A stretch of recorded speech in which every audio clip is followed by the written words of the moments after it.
I love oddly satisfying videos because they are universally appreciated. They perform well anywhere. And what I saw when I ran this Twitter X test yesterday, which I talked about on yesterday's podcast, was that the click-through rate was insane. I had this oddly satisfying video of a 3D animation human's mouth with diamonds all over it. Diamonds and gemstones all over it. And the sound is great, and the way that the figure moves his or her mouth is great. You can't tell.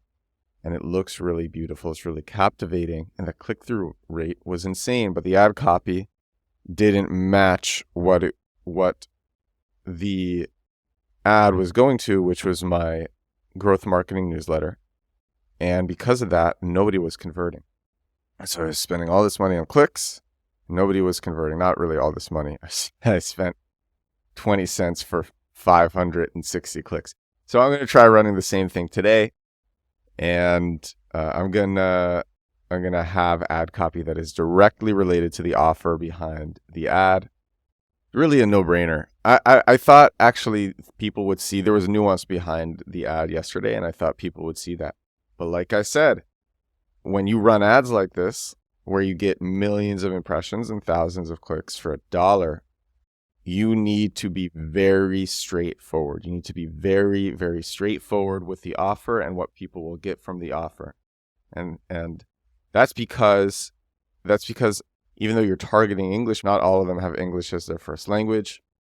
That's what I learned yesterday. I'm going to run that ad after episode 69 of The Edward Show. This is episode 69. Here's what I'm going to give you today. Aside from that nice little Twitter X ads segment, I'm going to talk about engagement hacking. I covered this a little bit a few episodes ago when I talked about, I think the episode is called Can't Sleep, the Greatest TikTok Ever. I was so excited when I recorded that, and I'm still very excited. But there were some things, I talked about this TikTok, the TikTok account. It's called Interesting Trut, T-R-U-T. It just changed its name to Interesting Truth. Interesting Truth. It just changed its name. It's making maybe $2.7 million a year.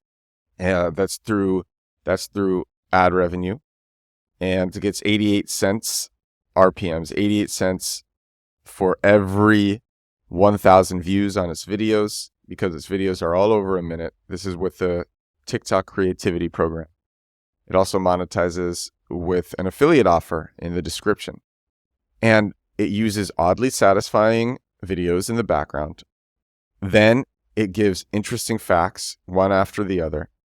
And it does that for around a minute and 5 seconds. It uses AI to narrate the interesting facts. It has standard nice captions. And then it uses some trending, curiosity-inspiring music. And that was all. That was all I said. But there was more that I didn't realize at the time, and that is some of the facts that it gives are directly related to engaging with the video.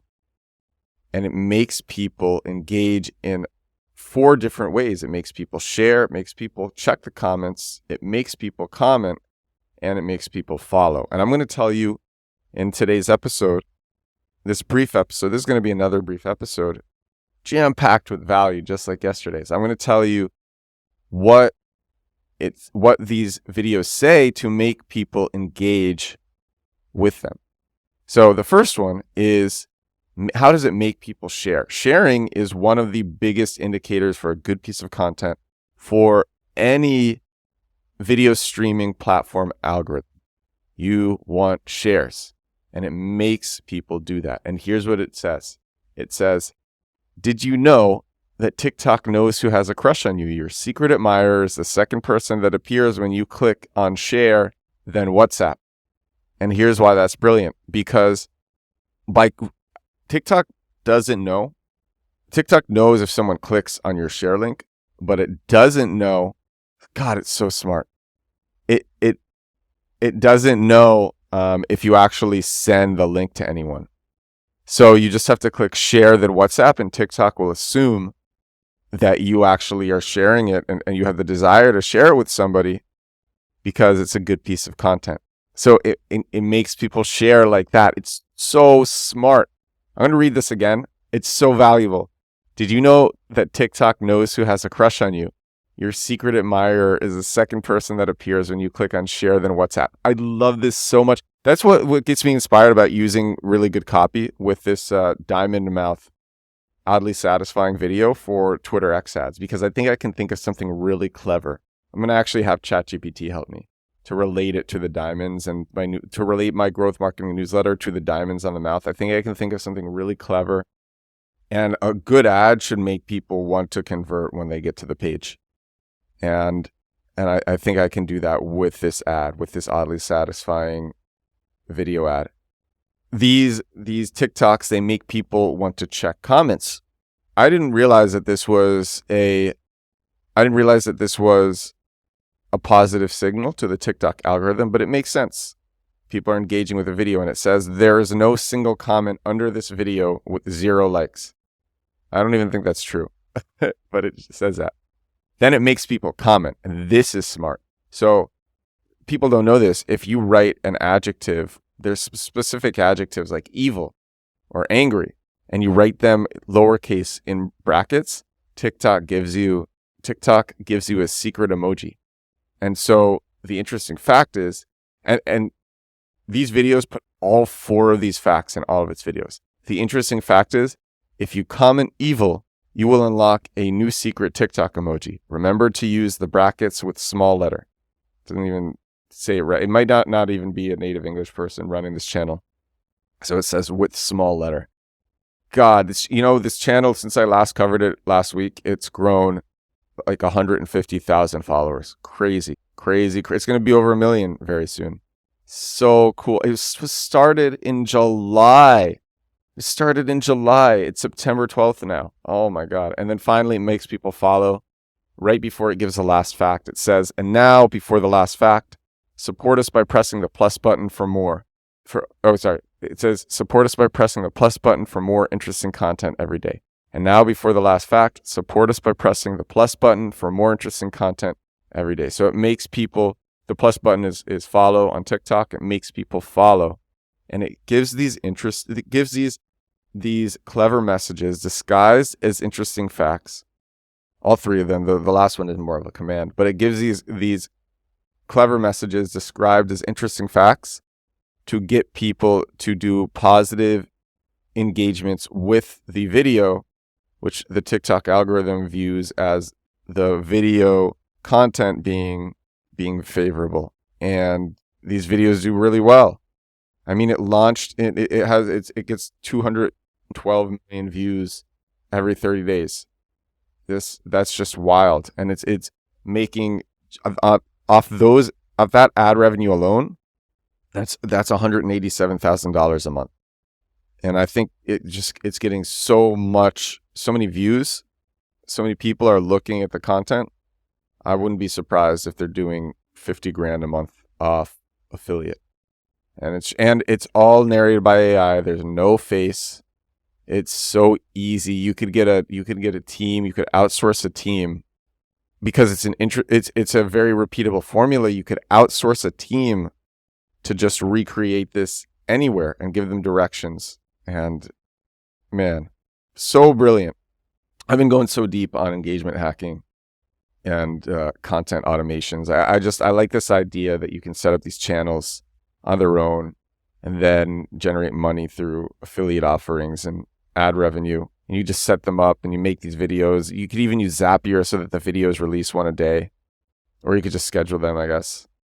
And I know people who do something similar to this. And so there's this one, I'll give you an example. There's this one kid I met. He's making $20,000 a month, and he has an animation shop. So his company just makes animated videos for clients, and he doesn't do any work now. He's completely outsourced everything. He has account managers. He doesn't sell customers. He doesn't do anything. He just does nothing.